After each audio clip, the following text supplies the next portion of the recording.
पूर्वांशनी सकाळी सकाळीच केला पराक्रम कुठला तर पुढे तुम्हाला सांगतेस. तर गावावरून आलो तर भरपूर असे कपडे पण धुवायचे होते. हरवेळी तर मी गावावरून आले की हप्ताभर बॅगमध्ये तसेच कपडे पडलेले असतात, पण यावेळी आधीच ठरवलेलं आल्या आल्या कपडे धुवून घ्यायचे. तर इकडे सगळे कपडे धुवायला घेतलेले. गावाला जायच्या वेळेस तर बॅग भरायची खूप घाई असते, पण तिथनं आलं की बॅग खाली करायची बिलकुल इच्छा नसते.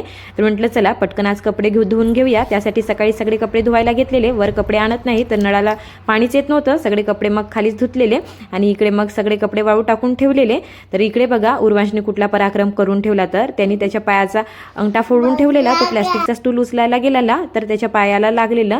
थोडं तर लागलेलं, पण ते ब्लड बघून तो भरपूर असा रडत होता. त्याला मग तिथे हळद वगैरे लावून दिली आणि मला आज नाश्त्यामध्ये अप्पे पण बनवायचे होते. तर इकडे मग उर्वांशला शांत बसवलं आणि मी छान असे अप्पे वगैरे बनवायला घेतलेले.